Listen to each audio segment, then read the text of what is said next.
Hey guys, how's it going? Spooky season 2021 has arrived, and it seemed appropriate to sink my teeth into one of cinema's most iconic horror mainstays, Bram Stoker's inimitable vampire, Dracula. There have been a lot of attempts made to bring Stoker's novel to the screen, so let me tell you which ones I'm not going to be talking about here. Now, I love the one and only Bella Lugosi's performance as the Count in Tod Browning's 1931 classic. I love the aesthetic of the character and how it established the iconography of Dracula while kicking off Universal's Monsterverse. Most of all, I love the character's theatrical personality that Lugosi made famous, but I think that actually speaks to the film's biggest shortcoming, as it's more of a taped stage play than it is a cinematic experience. I even have a soft spot for Francis Ford Coppola's gloriously bold, visual feast yet messy as hell 90s version starring Gary Oldman and Keanu Reeves doing the worst fake accent in movie history. I've seen many strange things already. Bloody wolves chasing me through some blue inferno.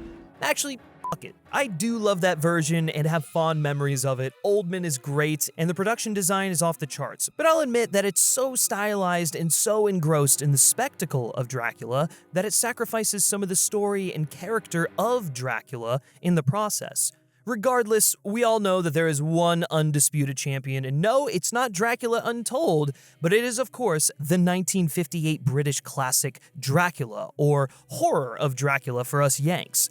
Directed by Terrence Fisher and starring Christopher Lee in absolute top form as our favorite vampiric Count. Peter Cushing goes toe-to-toe with Dracula as cinema's definitive Van Helsing, and this brilliant adaptation of the novel somehow manages to endlessly thrill at a brisk 82 minutes, while simultaneously taking its time in granting us the full experience and impact of each of its three acts. We aren't just dealing with the ultimate Dracula film here, folks. This is an exceptional film in its own right. It has worn its 63 years incredibly well, and it's up there as one of the great horror masterpieces.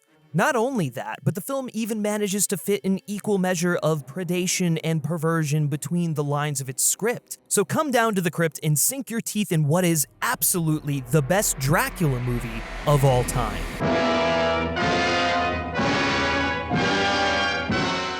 Right from the spectacular opening credits, which are surprisingly impactful despite their simplicity, Dracula telegraphs its narrative of a predator and their prey attempting to outfox one another, swiveling around a menacing statue of a bird and prey before taking us into Dracula's tomb and ending on the iconic image of blood dripping over his coffin. It's as if Dracula has done the deed, killed someone, in what is essentially his bedroom, a twisted allegory for sex that probably doesn't even cross your mind the first or second time you see the film because the image itself is so goddamn cool. Unlike other Dracula films, I'm looking at you again, Coppola, where the characters visibly lust after one another at best and flat out exposit their desires at worst. This Dracula film wants to give us the ultimate Count Daddy experience of thrills and bites and suspense first, while keeping a subtle undercurrent of sexuality running from start to finish, allowing us to have the light bulb go off in our heads after we've let the movie take us on a ride. And between the production design and Jack Asher's vibrant yet period-evocative cinematography, you do get taken on that ride from those opening credits to the very final frame. But that's not to say Dracula is a fluff piece of a film, some kind of rapid-fire collection of vampire-infused kitsch. Don't get me wrong, you can absolutely watch this film just wanting to watch Van Helsing duke it out with Dracula, and you won't be disappointed if that's all you're here for. I'm just saying, if you like horror that digs a little deeper, like Bram Stoker's original novel, shows a little more patience, then this is undoubtedly the Dracula film for you. Let's get this out of the way now, since we're all thinking it and we all know it. Christopher Lee is the Dracula of the big screen, and he always will be.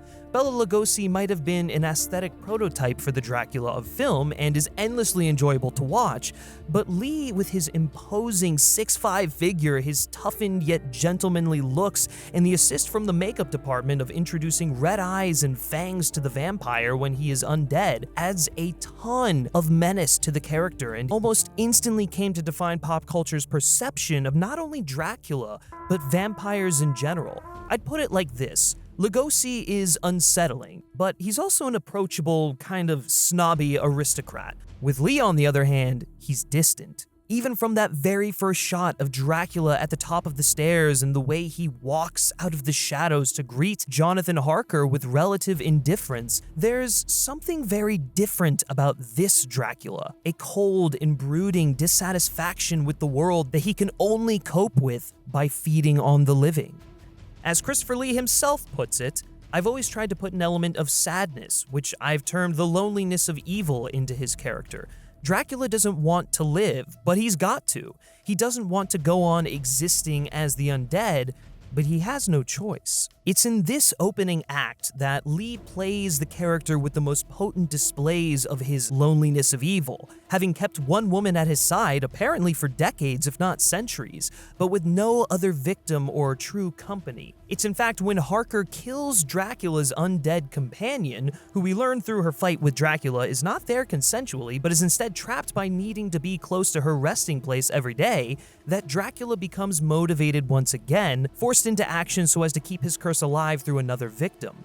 Note how patient the film is in getting here. We spend the first 25 of its 82 minutes with Harker, the movie allowing us to discover and explore Dracula's castle with him, to learn the horror of Dracula as he does, and as he makes note of it in his diary.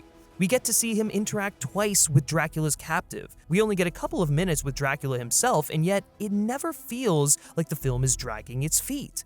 Instead, we come to form a bond with Harker, making his doom and sacrifice deeply affecting. Harker is the hero of this story, even if he is absent from the other two acts of it. His death replaces that of Quincy Morris's from the climax of the novel, and his actions set in motion Dracula's defeat. When we do finally get introduced to Peter Cushing's Van Helsing, once again, a definitive version of the character, we as an audience have the same desire to see Dracula taken down as the Doctor does to avenge his friend. As Van Helsing investigates Harker's disappearance, interacting with the local townspeople and ultimately being forced to bring his now undead friend peace, Dracula has acted on his own motivations, finding a new victim in Harker's fiancée, Lucy Holmwood. The second act of the film features Dracula in only one scene, during the reveal that he has gained a hold on Lucy. The rest of this section concerns Van Helsing and Lucy's brother Arthur as they futilely attempt to prevent Lucy's death, and are later forced to end her suffering as one of the undead. Once again, the film is patient. In the age of rapidly paced, slasher-like montages of death that have come to define horror cinema, this middle act might seem laborious by comparison. But for as much fun as it is watching slashers like Jason Voorhees and Michael Myers' latest Killfest, I find it much more fascinating to spend time building up the mystery of why Lucy is sick, to get to see Van Helsing in his private life, to see him document his understanding of vampirism and the curse of Dracula, and finally see him earn the trust and respect of Arthur and his wife Mina, who initially looked down upon Van Helsing for the deaths of Jonathan and Lucy, but who ultimately resolve to join Van Helsing in his quest. With that, we're off. The Predator, Dracula, once again seeking out prey, but with his prey preparing to spring a trap for the predator in turn. The undercurrent of sexuality once again rises to the surface when Dracula returns to claim Mina as his next victim. According to Terrence Fisher, at the moment Dracula bites, it is the culmination of a sexual experience. That image of blood dripping onto Dracula's coffin at the beginning could almost be seen as an allegory to climax, to Dracula's satisfaction at his success. And hey, maybe I'm reading a little bit too far into that shot, but Fisher is unambiguous about this when it comes to Mina. Dracula preyed upon the sexual frustrations of his woman victims. The Holmwood marriage was one in which Mina was not sexually satisfied, and that was her weakness as far as Dracula's approach to her was concerned. When she arrived back after having been away all night, she said it all in one close-up at the door. She'd been done the whole night through. I remember Melissa Stribling saying, "Terry, how should I play the scene?" So I told her, listen, you should imagine that you've had one whale of a sexual night, the one of your whole sexual experience. Mina becomes Dracula's conquest, and by implication, Lucy and the woman at the beginning of the film were conquests of a similar sexual nature for Dracula. You could even argue the reverse is true of the woman at the beginning, who is unsatisfied with Dracula and bites Jonathan Harker so as to fulfill her own desires. He is a predator hunting prey to survive, but he is also the predator in the deviant sense, binding these women to him with the same curse, the desperation to feed in order to survive, and because of that, he is able to take further advantage of them. Contrast this with Coppola's latter film, which plays up the sexualization of the vampirism, yet never presents it as predatory in the sexual sense. And for as much as I do have a soft spot for that Francis Ford Coppola Dracula, that film almost tries to rationalize Dracula's predation, his lustful desires going after Mina, turning it into this sort of twisted romance instead of calling it what it is, a really messed up take on sexual predation. Whereas this film very much plays into the non-consensual nature of Dracula's interactions with his victims. Speaking of sex and death, let me just jump in here for a minute, Griffin. Hey, Matt Draper here. Happy Halloween. When Griffin says that Christopher Lee is the definitive Dracula, it's because it's true. And to me, that's because he does something that was both groundbreaking in his portrayal of the blood-sucking Count, and something that has never quite been replicated since. We've all seen Dracula on film at some point or another, and by now, the Dracula in our minds is sort of an amalgamation of the many different actors that have brought him to life across the decades. But Lee's Dracula is pure animalistic hunger given human-like form. It's all on display in the iconic shot. Bloodshot eyes, blood dripping from his fangs, with that brilliant Hammer Technicolor cinematography highlighting the bold, paint-like fake blood. Christopher Lee's Dracula is the pure animalistic side of the vampire, a complete lack of romance that contrasts against the typical portrayal. This is a Dracula that feasts on his victims like a predator trapping a wounded creature. Any sexual overtones are merely coincidental. While the first reveal of Lee's Count is very stately and charming, he's a complete beast from his second appearance on. He barely utters another word after those first few scenes, making him even more animal-like. There's no blending in with proper society, no sweet words to seduce his prey, just a hungry beast that's come for the kill. Lee's Dracula would speak even less in later appearances, with the actor not saying a single word in his second time as the Count in Dracula, Prince of Darkness. Lee claimed that it was because the script was horrible and he refused to say any of the lines written for him. The screenwriter claims he never wrote any for him in the first place, but in either case, the depiction is clear. This is a Dracula so hungry, so beastly, that speaking is an afterthought to the hunt. Really, the power of Lee's performance is pure presence, a masterclass in physicality that says more than any line. And unlike the 1931 Universal original, there's a much bigger focus on the blood and bites here, as Hammer had greater freedom to show off the violence of their monsters. There's nothing too gruesome, of course, but just enough to let the audience know that it's in a different world now. And as Lee's Dracula returned again and again, the violence of its star monster would become more and more explicit. Accompanying Lee's vicious portrayal is how Horror of Dracula defines its vampirism. This isn't a seduction into a Twilight world. Whoops, sorry for the pun, Twilight rules, but instead, Van Helsing likens it to drug addiction. Being slowly drained by a vampire causes the victim to be dominated by their predator. They hate it, but they can't stop letting Dracula into their rooms to slowly drain them of life, until they too become the perpetrator. Vampire as pusher, victim as junkie. So it's no wonder that this inhuman, beastly Dracula must be slain in the coolest, most violent, most brutal way possible by the incomparable Peter Cushing as Van Helsing, backing up his intellect with an absolutely insane drive to finally slay this beast. Anyway, back to you, Griffin. Now, I know that paints a pretty gross picture of Count Dracula, but this film doesn't exactly portray him in a flattering light outside of that either. It's not as if he's the hero of this story. The movie is named after him because he is its objective, the villain who our heroes work to destroy from the very beginning. Jonathan Harker even refers to Dracula's reign of terror, implying that Dracula has amassed untold numbers of victims over centuries. I think it's actually to the film's credit that the character is as unsympathetic here as he is in the novel, which is the one other major way that I think the 1931 movie falters.